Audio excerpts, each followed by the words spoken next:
ಎಲ್ಲರಿಗೂ ನಮಸ್ಕಾರಗಳು. ಋಗ್ವೇದ ಕ್ಲಾಸಸ್ಗೆ ಸ್ವಾಗತ. ಈ ದಿನ ನಾವು ಜೂನ್ 11, 2025ರ ಪ್ರಚಲಿತ ವಿದ್ಯಮಾನಗಳ ಬಗ್ಗೆ ತಿಳಿದುಕೊಳ್ಳೋಣ. ಈ ವಿಡಿಯೋದಲ್ಲಿ ಗಂಗೋತ್ರಿ ರಾಷ್ಟ್ರೀಯ ಉದ್ಯಾನವನ, ಪೋಸನ್ ಪೋಯ್, ಕಿಡಾಡಿ, ವಿಶ್ವಸಂಸ್ಥೆಯ ಜನಸಂಖ್ಯಾ ನಿಧಿ, ಆಕ್ಸಿಯಂ 4, ಕಾಂಕುಲು ಮಂಗೋಲಿಯನಿಸ್, ಭಾರತದ ಮೊದಲ ಇತ್ಯಾಜ್ಯ ಮರುಬಳಕೆ ಉದ್ಯಾನವನ, ಇವುಗಳೆಲ್ಲದರ ಬಗ್ಗೆ ಸಂಪೂರ್ಣ ಮಾಹಿತಿಯನ್ನ ತಿಳಿದುಕೊಳ್ಳೋಣ. ಆದ್ದರಿಂದ ವಿಡಿಯೋವನ್ನ ಕೊನೆವರೆಗೂ ವೀಕ್ಷಿಸಿ. ಮೊದಲನೇದಾಗಿ ಗಂಗೋತ್ರಿ ರಾಷ್ಟ್ರೀಯ ಉದ್ಯಾನವನ ಇದು ಯಾವ ರಾಜ್ಯಕ್ಕೆ ಸಂಬಂಧಪಟ್ಟಿದೆ, ಇದು ಏಕೆ ಸುದ್ದಿಯಲ್ಲಿದೆ ಎಂಬುದನ್ನ ತಿಳಿದುಕೊಳ್ಳೋಣ. ಇದು ಉತ್ತರಾಖಂಡ್ ರಾಜ್ಯಕ್ಕೆ ಸಂಬಂಧಪಟ್ಟಂತಹ ಒಂದು ರಾಷ್ಟ್ರೀಯ ಉದ್ಯಾನವನವಾಗಿದೆ. ಗಂಗೋತ್ರಿ ನ್ಯಾಷನಲ್ ಪಾರ್ಕ್ ಇಲ್ಲಿದೆ. Next valley of flowers national park, Nanda Devi national park, Govind Pashu Vihar national park ಮತ್ತು wildlife sanctuary, Rajaji national park, Rajaji tiger reserve, Jim Corbett national park ಮತ್ತು Corbett tiger reserve, Kedarnath wildlife sanctuary ಇವೆಲ್ಲವೂ ಉತ್ತರಾಖಂಡ್ ರಾಜ್ಯದಲ್ಲಿವೆ. ಗಂಗೋತ್ರಿ ರಾಷ್ಟ್ರೀಯ ಉದ್ಯಾನವನ ಮತ್ತು ಭಾಗೀರಥಿ ಪರಿಸರ ಸೂಕ್ಷ್ಮ ವಲಯದೊಳಗೆ ಹೊಸ ತ್ಯಾಜ್ಯ ದಹನಕಾರಿ ಸ್ಥಾಪನೆಯ ಬಗ್ಗೆ ಕಳವಳ ವ್ಯಕ್ತಪಡಿಸಿ ಉತ್ತರಾಖಂಡದ ಉತ್ತರಕಾಶಿ ಜಿಲ್ಲೆಯ ನಿವಾಸಿಗಳು ಕೇಂದ್ರ ಸರ್ಕಾರಕ್ಕೆ ಪತ್ರ ಬರೆದಿದ್ದಾರೆ. ಗಂಗೋತ್ರಿ ರಾಷ್ಟ್ರೀಯ ಉದ್ಯಾನವನವು ಭಾರತದ ಉತ್ತರಾಖಂಡ್ ರಾಜ್ಯದ ಉತ್ತರಕಾಶಿ ಜಿಲ್ಲೆಯಲ್ಲಿರುವ ಒಂದು ರಾಷ್ಟ್ರೀಯ ಉದ್ಯಾನವನವಾಗಿದ್ದು, ಇದರ ಆವಾಸ ಸ್ಥಾನವು ಕೋನಿಫೆರಸ್ ಕಾಡುಗಳು, ಅಲ್ಪೈನ್ ಹುಲ್ಲುಗಾವಲುಗಳು ಮತ್ತು ಹಿಮನದಿಗಳನ್ನ ಒಳಗೊಂಡಿದೆ. ಗಂಗಾ ನದಿಯ ಮೂಲವಾದ ಗಂಗೋತ್ರಿ ಹಿಮನದಿಯ ಗೋಮುಖವು ಉದ್ಯಾನವನದ ಒಳಗೆ ಇದೆ. ಗಂಗೋತ್ರಿ ರಾಷ್ಟ್ರೀಯ ಉದ್ಯಾನವನವನ್ನ 1989ರಲ್ಲಿ ಸ್ಥಾಪಿಸಲಾಯಿತು. ಇದು ಭಾಗೀರಥಿ ನದಿಯ ಮೇಲ್ಭಾಗದ ಜಲಾನಯನ ಪ್ರದೇಶದ ಉದ್ದಕ್ಕೂ ಇದೆ. ಉದ್ಯಾನದ ಈಶಾನ್ಯ ಭಾಗವು ಭಾರತ ಮತ್ತು ಟಿಬೆಟ್ಗಳ ಅಂತಾರಾಷ್ಟ್ರೀಯ ಗಡಿಯನ್ನ ರೂಪಿಸುತ್ತದೆ. ಈ ಉದ್ಯಾನವನದಿಂದ ಸುತ್ತುವರೆದಿರುವ ಪ್ರದೇಶವು ಕೇದಾರನಾಥ ವನ್ಯಜೀವಿ ಅಭಯಾರಣ್ಯ ಮತ್ತು ಗೋವಿಂದ ರಾಷ್ಟ್ರೀಯ ಉದ್ಯಾನವನದ ಗಡಿಯನ್ನ ಹೊಂದಿದೆ.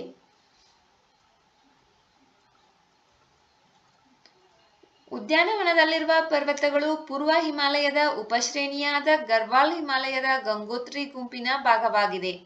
ಗಂಗೋತ್ರಿ ರಾಷ್ಟ್ರೀಯ ಉದ್ಯಾನವನದ ಮೂಲಕ ಭಾಗೀರಥಿ ನದಿ ಹಾದು ಹೋಗುತ್ತದೆ. ಇದು ಕಸ್ತೂರಿ ಜಿಂಕೆಗಳಿಗೆ ಹೆಸರುವಾಸಿಯಾಗಿದೆ.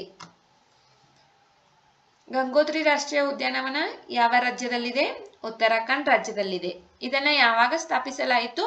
1989ರಲ್ಲಿ ಸ್ಥಾಪಿಸಲಾಯಿತು. ಗಂಗೋತ್ರಿ ರಾಷ್ಟ್ರೀಯ ಉದ್ಯಾನವನದ ಮೂಲಕ ಹಾದು ಹೋಗುವ ನದಿ ಯಾವುದು? ಭಾಗೀರಥಿ ನದಿ. ನೆಕ್ಸ್ಟ್ ಪೋಸನ್ ಪೋಯ್, ಇದು ಏನು ಎಂಬುದರ ಬಗ್ಗೆ ತಿಳಿದುಕೊಳ್ಳೋಣ. ಇದು ಶ್ರೀಲಂಕಾಕ್ಕೆ ಸಂಬಂಧಪಟ್ಟಂತಹ ಒಂದು ಆಚರಣೆಯಾಗಿದೆ. ಇದು ಬೌದ್ಧ ಧರ್ಮದ ಆಚರಣೆ. ಇದರ ಬಗ್ಗೆ ಒಂದಿಷ್ಟು ಮಾಹಿತಿಯನ್ನ ತಿಳಿದುಕೊಳ್ಳೋಣ. ಇತ್ತೀಚೆಗೆ ಶ್ರೀಲಂಕಾ ಪೋಸನ್ ಪೋಯ್ವನ್ನ ಆಚರಿಸಿತು. ಇದು ದ್ವೀಪಕ್ಕೆ ಬೌದ್ಧ ಧರ್ಮದ ಆಗಮನದಿಂದ 2000 ವರ್ಷಗಳಿಗೂ ಹೆಚ್ಚಿನ ಸಮಯವನ್ನ ಸೂಚಿಸುತ್ತದೆ. ಪೋಸನ್ ಪೋಯವು ಜೂನ್ ತಿಂಗಳ ಹುಣ್ಣಿಮೆಯೆಂದು ಆಚರಿಸಲಾಗುವ ವಾರ್ಷಿಕ ಬೌದ್ಧ ಹಬ್ಬವಾಗಿದ್ದು, ಶ್ರೀಲಂಕಾದಲ್ಲಿ ವೇಸಾಕ್ ನಂತರ 2ನೇ ಬಾರಿಗೆ ಪ್ರಾಮುಖ್ಯತೆಯನ್ನ ಪಡೆಯುತ್ತದೆ. ಇದು ಕ್ರಿಸ್ತಪೂರ್ವ 3ನೇ ಶತಮಾನದಲ್ಲಿ ಭಾರತದ ಚಕ್ರವರ್ತಿ ಅಶೋಕನ ಮಗ ಅರಾಹತ್ ಮಹಿಂದನು ಶ್ರೀಲಂಕಾಕ್ಕೆ ಬೌದ್ಧ ಧರ್ಮವನ್ನ ಪರಿಚಯಿಸಿದ ದಿನವನ್ನ ಸೂಚಿಸುತ್ತದೆ. ಅವರು ಮಿಹಿಂತಲೆಯಲ್ಲಿ ರಾಜ ದೇವನಂಪಿಯ ತಿಸ್ಸನಿಗೆ ಧರ್ಮೋಪದೇಶ ಮಾಡಿದರು. ಈ ಘಟನೆಯನ್ನು ಶ್ರೀಲಂಕಾದ ಇತಿಹಾಸದಲ್ಲಿ ಒಂದು ಮಹತ್ವದ ತಿರುವು ಎಂದು ಪರಿಗಣಿಸಲಾಗಿದೆ. ಇದು ಮಹತ್ವದ ಧಾರ್ಮಿಕ, ಸಾಂಸ್ಕೃತಿಕ ಮತ್ತು ಸಾಮಾಜಿಕ ಪರಿವರ್ತನೆಗಳಿಗೆ ಕಾರಣವಾಗಿದೆ. ಭಕ್ತರು ಬಿಳಿ ಬಟ್ಟೆಯನ್ನ ಧರಿಸುತ್ತಾರೆ. ದೇವಾಲಯಗಳಲ್ಲಿ ಕಾಣಿಕೆಗಳನ್ನ ಅರ್ಪಿಸುತ್ತಾರೆ, ಧ್ಯಾನ ಮಾಡುತ್ತಾರೆ. ದನ್ಸಾಲ್ಗಳು, ಲಾಟಿನ್ ಪ್ರದರ್ಶನಗಳು ಧಾರ್ಮಿಕ ಪ್ರದರ್ಶನಗಳಂತಹ ಸಮುದಾಯ ಚಟುವಟಿಕೆಗಳಲ್ಲಿ ಭಾಗವಹಿಸುತ್ತಾರೆ. ದನ್ಸಾಲ್ಗಳು ಅಂದರೆ ಉಚಿತ ಆಹಾರ ಮಳಿಗೆಗಳು. ಈ ಪೋಸನ್ ಪೋಯ್ ದಿನ ಎಲ್ಲರೂ ಹೊಸ ಬಟ್ಟೆಯನ್ನ ಧರಿಸಿ ದೇವಾಲಯಗಳಿಗೆ ಕಾಣಿಕೆಗಳನ್ನ ಅರ್ಪಿಸಿ ಉಚಿತ ಆಹಾರ ಮಳಿಗೆಗಳನ್ನ ತೆರೆದು ಒಂದಷ್ಟು ಧಾರ್ಮಿಕ ಪ್ರದರ್ಶನಗಳು, ಲಾಟೀನು ಪ್ರದರ್ಶನಗಳು, ಸಮುದಾಯ ಚಟುವಟಿಕೆಗಳಲ್ಲಿ ಭಾಗವಹಿಸಿ ಈ ಆಚರಣೆಯನ್ನ ಮಾಡುತ್ತಾರೆ. ಈ ಹಬ್ಬವು ಅಹಿಂಸೆ, ದಯೆ ಮತ್ತು ಏಕತೆಯಂತಹ ಮೌಲ್ಯಗಳನ್ನ ಉತ್ತೇಜಿಸುತ್ತದೆ. ಬೌದ್ಧ ಧರ್ಮವು 2300 ವರ್ಷಗಳ ಹಿಂದೆ ದೇವನಂಪಿಯ ತಿಸ್ಸ ರಾಜನು ಬೌದ್ಧ ಧರ್ಮವನ್ನ ಸ್ವೀಕರಿಸಿದನು. ಇದು ದ್ವೀಪದಾದ್ಯಂತ ವ್ಯಾಪಕ ಸ್ವೀಕಾರಕ್ಕೆ ಕಾರಣವಾಯಿತು. ದೇವಾಲಯಗಳು, ಸ್ತೂಪಗಳು ಮತ್ತು ಸನ್ಯಾಸಿಗಳ ಸಂಪ್ರದಾಯಗಳು ಪ್ರವರ್ಧಮಾನಕ್ಕೆ ಬಂದವು. ಶ್ರೀಲಂಕಾವನ್ನು ತೇರವಾದ ಬೌದ್ಧ ಧರ್ಮದ ಪ್ರಮುಖ ಕೇಂದ್ರವನ್ನಾಗಿ ಮಾಡಿತು. ಪೋಸನ್ ಪೋಯ್ ಇದು ಶ್ರೀಲಂಕಾದಲ್ಲಿರ್ತಕ್ಕಂತಹ ಒಂದು ಬೌದ್ಧ ಧರ್ಮದ ಆಚರಣೆಯಾಗಿದೆ. ಇದನ್ನ ಪ್ರತಿ ವರ್ಷ ಜೂನ್ ತಿಂಗಳಲ್ಲಿ ಬರ್ತಕ್ಕಂತಹ ಹುಣ್ಣಿಮೆಯ ದಿನದಂದು ಆಚರಿಸಲಾಗುತ್ತದೆ. ಈ ದಿನದ ಮಹತ್ವ ಏನಂತಂದರೆ, ರಾಜ ದೇವನಂಪಿಯ ತಿಸ್ಸನಿಗೆ ಮಹಿಂದನು ಧರ್ಮೋಪದೇಶ ಮಾಡಿದ ದಿನವಾಗಿದೆ.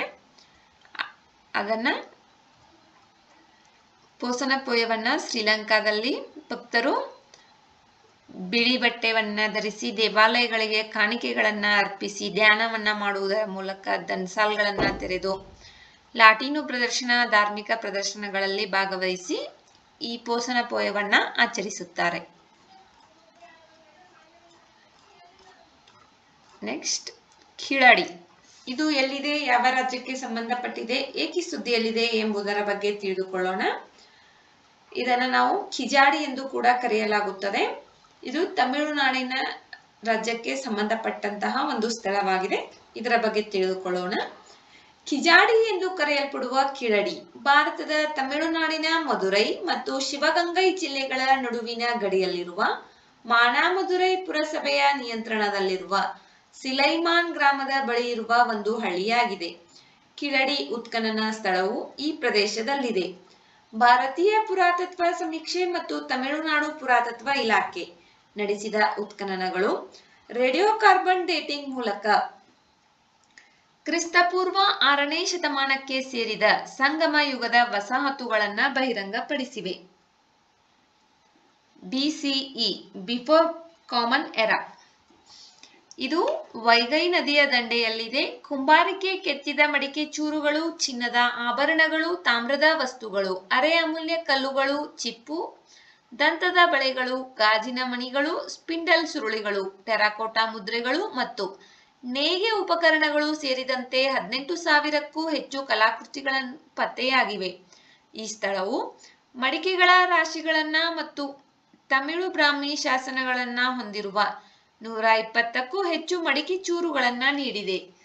ಖಿಳಡಿ ಒಂದು ಯೋಜಿತ ನಗರ ವಸಾಹತುವಾಗಿದ್ದು ಕುಂಬಾರಿಕೆ, ನೇಯ್ಗೆ, ಬಣ್ಣ ಬಳಿಯುವುದು ಮತ್ತು ಮಣಿ ತಯಾರಿಕೆಯಂತಹ ಕೈಗಾರಿಕೆಗಳ ಪುರಾವೆಗಳನ್ನ ಹೊಂದಿದೆ ಎಂದು ಸಂಶೋಧನೆಗಳು ಸೂಚಿಸುತ್ತವೆ. ಸಂಶೋಧನೆಗಳು ತಮಿಳುನಾಡಿನಲ್ಲಿ ಸಂಗಮ ಯುಗವನ್ನ ಸುಮಾರು ಕ್ರಿಸ್ತಪೂರ್ವ 800ರವರೆಗೆ ಹಿಂದಕ್ಕೆ ತಳ್ಳಿವೆ. ಖಿಳಡಿ ಕಲಾಕೃತಿಗಳ ಮೇಲಿನ ಕೆಲವು ಚಿಹ್ನೆಗಳು ಸಿಂಧೂ ಕಣಿವೆ ನಾಗರಿಕತೆಯ ಚಿಹ್ನೆಗಳನ್ನ ಹೋಲುತ್ತವೆ. ಖಿಳಡಿ ಇತ್ತೀಚೆಗೆ ಉತ್ಖನನವಾಗಿದೆ ಇಲ್ಲಿ, ಆದ್ದರಿಂದ ಇದು ಸುದ್ದಿಯಲ್ಲಿದೆ. ಇದು ತಮಿಳುನಾಡಿನಲ್ಲಿರ್ತಕ್ಕಂತಹ ಒಂದು ಹಳ್ಳಿಯಾಗಿದೆ. ಸಂಗಮ ಯುಗದ ವಸಾಹತುಗಳ ಉತ್ಖನನವಾಗಿದೆ ಮತ್ತು ಇಲ್ಲಿ ಸಿಕ್ಕಂತಹ ಒಂದಷ್ಟು ಕಲಾಕೃತಿಗಳು ಸಿಂಧೂ ಕಣಿವೆ ನಾಗರಿಕತೆಯ ಚಿಹ್ನೆಗಳನ್ನ ಹೋಲುತ್ತವೆ. ನೆಕ್ಸ್ಟ್,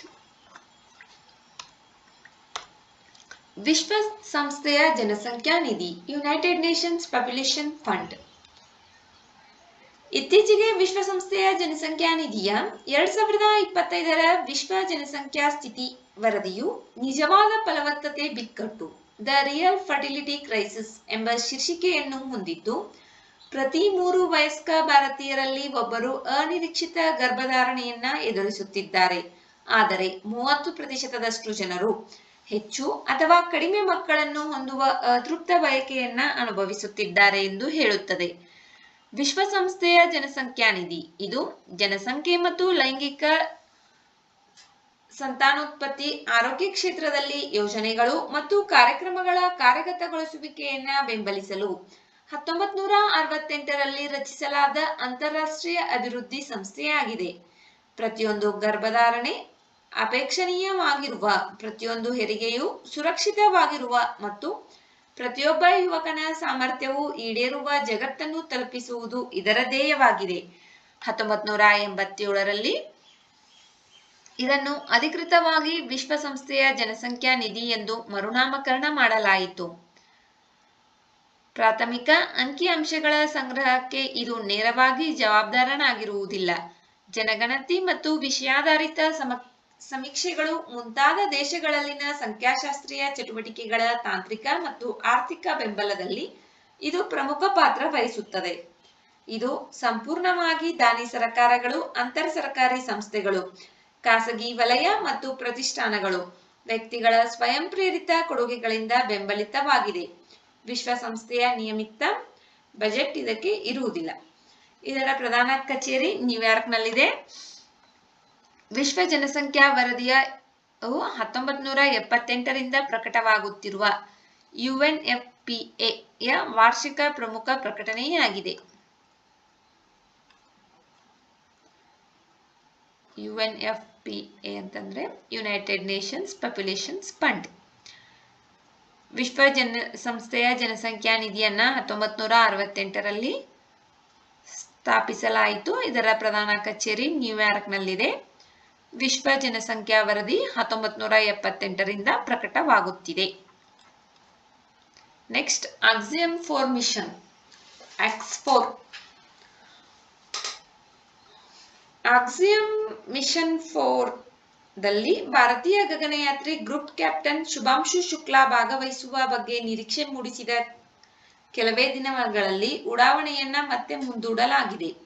ಆಕ್ಸಿಯಮ್ ಮಿಷನ್ 4 ಎಂಬುದು ನಾಸಾ, ಸ್ಪೇಸ್ಎಕ್ಸ್ ಮತ್ತು ಇಸ್ರೋ ಸಹಭಾಗಿತ್ವದಲ್ಲಿ ಆಕ್ಸಿಯಮ್ ಸ್ಪೇಸ್ ನಿರ್ವಹಿಸುವ ಅಂತಾರಾಷ್ಟ್ರೀಯ ಬಾಹ್ಯಾಕಾಶ ನಿಲ್ದಾಣಕ್ಕೆ ಯೋಜಿತ ಖಾಸಗಿ ಬಾಹ್ಯಾಕಾಶ ಹಾರಾಟವಾಗಿದೆ. ಆಕ್ಸಿಯಮ್ 4 ಎಂಬುದು ಒಂದು ಖಾಸಗಿ ಬಾಹ್ಯಾಕಾಶ ಹಾರಾಟವಾಗಿದ್ದು, ಇದರಲ್ಲಿ ಭಾರತೀಯರು ಸೇರಿದಂತೆ ಗಗನಯಾತ್ರಿಗಳನ್ನು ಸಂಶೋಧನೆ ಮತ್ತು ಸಹಯೋಗಕ್ಕಾಗಿ ಅಂತಾರಾಷ್ಟ್ರೀಯ ಬಾಹ್ಯಾಕಾಶ ನಿಲ್ದಾಣಕ್ಕೆ ಕಳುಹಿಸುತ್ತದೆ. ಗ್ರೂಪ್ ಕ್ಯಾಪ್ಟನ್ ಶುಭಾಂಶು ಶುಕ್ಲಾ ಅವರು ಆಕ್ಸಿಯಮ್ 4 ನಲ್ಲಿರುವ ಏಕೈಕ ಭಾರತೀಯ ಗಗನಯಾತ್ರಿಯಾಗಿದ್ದಾರೆ. ಆಕ್ಸಿಯಮ್ 4 ಎಂದರೆ ಆಕ್ಸಿಯಮ್ ಸ್ಪೇಸ್ ನಿಂದ ISSಗೆ 4ನೇ ಖಾಸಗಿ ಗಗನಯಾತ್ರಿ ಕಾರ್ಯಾಚರಣೆ. ಭಾರತದ ಶುಭಾಂಶು ಶುಕ್ಲಾ ಅವರು ಆಕ್ಸಿಯಮ್ ಮಿಷನ್ 4 ರ ಪೈಲಟ್ ಆಗಿ ನೇಮಿಸಲಾಗಿದೆ.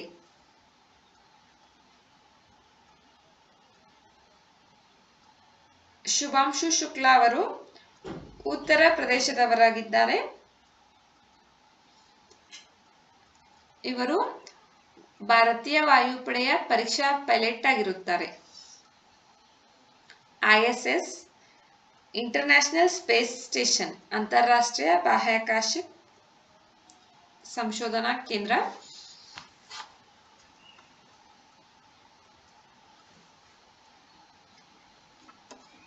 ಆಕ್ಸಿಯಮ್ 4 ಇದರ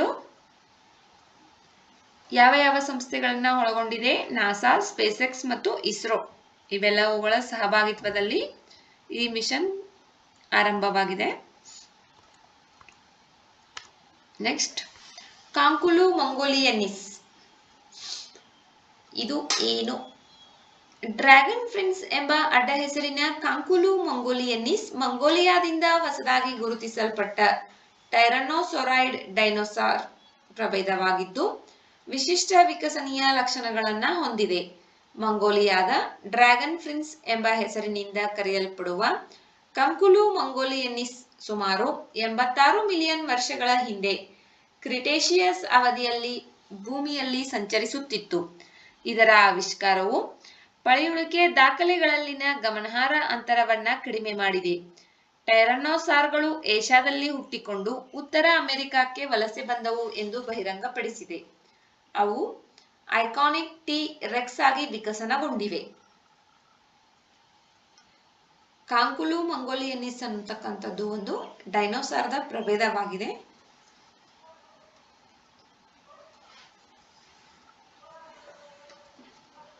ಇತ್ತೀಚೆಗೆ ಮಂಗೋಲಿಯಾದಲ್ಲಿ ಕಂಡು ಬಂದಿವೆ, ಆದ್ದರಿಂದ ಇದು ಸುದ್ದಿಯಲ್ಲಿದೆ. ಇವು ಏಷ್ಯಾದಲ್ಲಿ ಹುಟ್ಟಿಕೊಂಡು ಉತ್ತರ ಅಮೆರಿಕಕ್ಕೆ ವಲಸೆ ಹೋಗಿವೆ ಎಂಬುದನ್ನು ಇತ್ತೀಚಿನ ಆವಿಷ್ಕಾರಗಳು ಬಹಿರಂಗಪಡಿಸಿವೆ. ಭಾರತದ ಮೊದಲ ಇ-ತ್ಯಾಜ್ಯ ಮರುಬಳಕೆ ಉದ್ಯಾನವನ, India's first E-waste recycling park ಎಲ್ಲಿ ಆರಂಭವಾಗಲಿದೆ? ಇದು ದೆಹಲಿಯ ಒಲಿಂಪಿಕ್ ಕಾಲೋನಿಯಲ್ಲಿ ಆರಂಭವಾಗಲಿದೆ. ಭಾರತದ ಮೊದಲ ಇ-ತ್ಯಾಜ್ಯ ಮರುಬಳಕೆ ಪಾರ್ಕ್. ಈ ಅತ್ಯಾಧುನಿಕ ಸೌಲಭ್ಯವು ಸಂಯೋಜಿತ ಇ-ತ್ಯಾಜ್ಯ ಪರಿಸರ ಉದ್ಯಾನವನವಾಗಿದ್ದು, ವಾಯವ್ಯ ದೆಹಲಿಯ ಒಲಿಂಪಿಕ್ ಕಾಲೋನಿಯಲ್ಲಿ ಸಾರ್ವಜನಿಕ ಖಾಸಗಿ ಸಹಭಾಗಿತ್ವ ಮಾದರಿಯಡಿಯಲ್ಲಿ ಅಭಿವೃದ್ಧಿಪಡಿಸುವ ಯೋಜನೆಯನ್ನ ದೆಹಲಿ ಸರ್ಕಾರವು ಘೋಷಿಸಿದೆ. ದೆಹಲಿ ರಾಜ್ಯ ಕೈಗಾರಿಕಾ ಮತ್ತು ಮೂಲಸೌಕರ್ಯ ಅಭಿವೃದ್ಧಿ ನಿಗಮ ಇ-ತ್ಯಾಜ್ಯ ಪರಿಸರ ಉದ್ಯಾನವನವನ್ನ ಅಭಿವೃದ್ಧಿಪಡಿಸುತ್ತಿದೆ. ಇದು 11.4 ಎಕರೆ ಪ್ರದೇಶವನ್ನ ಆವರಿಸಲಿದ್ದು, ವಾರ್ಷಿಕವಾಗಿ 51,000 ಮೆಟ್ರಿಕ್ ಟನ್ ಇ-ತ್ಯಾಜ್ಯವನ್ನ ಸಂಸ್ಕರಿಸುವ ನಿರೀಕ್ಷೆ ಇದೆ. ಭಾರತದ ಮೊದಲ ಇ-ತ್ಯಾಜ್ಯ ಮರುಬಳಕೆ ಉದ್ಯಾನವನ ಎಲ್ಲಿ ಆರಂಭವಾಗಲಿದೆ? ದೆಹಲಿಯ ಒಲಿಂಪಿಕ್ ಕಾಲೋನಿಯಲ್ಲಿ ಆರಂಭವಾಗಲಿದೆ. ವಿಡಿಯೋದಲ್ಲಿರುವ ಮಾಹಿತಿ ಉಪಯುಕ್ತವೆನಿಸಿದರೆ ವಿಡಿಯೋಗೆ ಒಂದು ಲೈಕ್ ಮಾಡಿ. ಮತ್ತಷ್ಟು ಮಾಹಿತಿಗಾಗಿ ನಮ್ಮ ಚಾನೆಲ್ನಲ್ಲಿರುವ ವಿಡಿಯೋಗಳನ್ನು ವೀಕ್ಷಿಸಿ. ಮುಂಬರುವ ವಿಡಿಯೋಗಳು ಮತ್ತು ಮಾಹಿತಿಗಾಗಿ ನಮ್ಮ ಚಾನೆಲ್ನ ಸಬ್ಸ್ಕ್ರೈಬ್ ಮಾಡಿಕೊಳ್ಳಿ. ನಿಮ್ಮ ಸ್ನೇಹಿತರೊಂದಿಗೆ ಹಂಚಿಕೊಳ್ಳಿ. ಈ ಪ್ರಚಲಿತ ಘಟನೆಗಳಿಗೆ ಸಂಬಂಧಪಟ್ಟಂತಹ ಬಹು ಆಯ್ಕೆ ಪ್ರಶ್ನೆಗಳ ವಿಡಿಯೋವನ್ನ ಆದಷ್ಟು ಬೇಗ ನಾವು ಅಪ್ಲೋಡ್ ಮಾಡ್ತೀವಿ. ಅದನ್ನ ನೋಡಿ ನೀವು ನಿಮ್ಮ ಪ್ರಚಲಿತ ವಿದ್ಯಮಾನಗಳನ್ನ ರಿವಿಷನ್ ಮಾಡಿಕೊಳ್ಳಬಹುದು. ಅದಕ್ಕೆ ಆ ವಿಡಿಯೋ ಸಹಾಯವಾಗಲಿದೆ. ನಿಮ್ಮ ಅಮೂಲ್ಯವಾದ ಸಮಯವನ್ನ ನೀಡಿ ವಿಡಿಯೋವನ್ನ ವೀಕ್ಷಿಸಿದ್ದಕ್ಕಾಗಿ ಧನ್ಯವಾದಗಳು.